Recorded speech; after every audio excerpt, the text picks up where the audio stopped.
Hello दोस्तों, कैसे हैं आप लोग। आज की इस वीडियो में हम लोग बात करने वाले हैं क्लास 10th बहुपद चैप्टर के कुछ इंपॉर्टेंट फार्मूलाज के बारे में।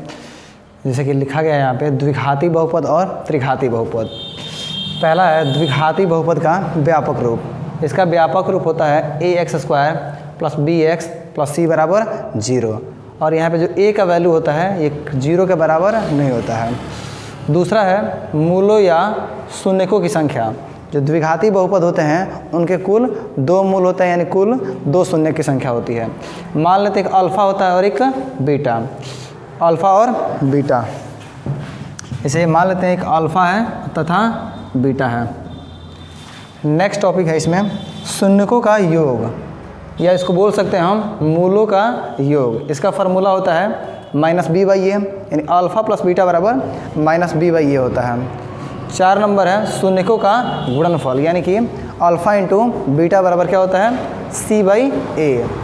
एक और इसमें सब्जेक्टिव टाइप में सवाल आता है, जब अल्फ़ा + बीटा का वैल्यू दिया होता है, अल्फ़ा + बीटा का और अल्फ़ा × बीटा का, तो निकालना होता है शुद्ध द्विघाती समीकरण निकालना होता है। तो उसके लिए फार्मूला हम यूज करते हैं x² - alpha + beta × x + alpha × beta बराबर 0। ये क्लियर हुआ। अब इस साइड त्रिघाती बहुपद। जो त्रिघाती बहुपद होता है इसका जो व्यापक रूप होता है ax³ + bx² + cx + d = 0। और यहाँ पर जो a का वैल्यू है ये 0 के बराबर कभी नहीं होगा, यानी a ≠ 0। दूसरा इसमें है शून्यकों की संख्या। त्रिघाती बहुपद के कुल शून्यकों की संख्या यानी मूलों की संख्या 3 होती है। इसमें मान लेते हैं शून्यकों की संख्या जो 3 है, एक अल्फ़ा है, एक बीटा है और तीसरा क्या है गामा है। अब इसमें अल्फ़ा + बीटा + गामा यानी शून्यकों का योगफल बराबर क्या होता है -b/a -b/a। 4 नंबर है alpha × beta, beta × gamma, gamma × alpha. इसको बोल सकते हैं शब्दों में हम 2-2 करके शून्यकों के गुणनफल का योग।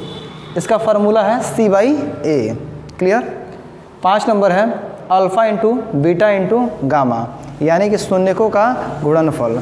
शून्यकों के गुणनफल का फार्मूला होता है -d/a।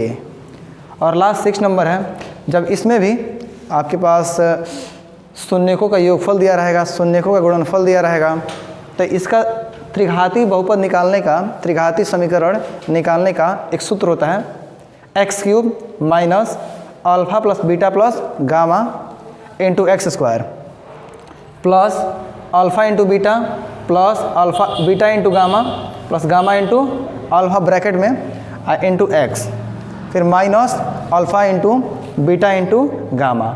ये लाइन से भी इसको याद करने का एक तरीका भी होता है।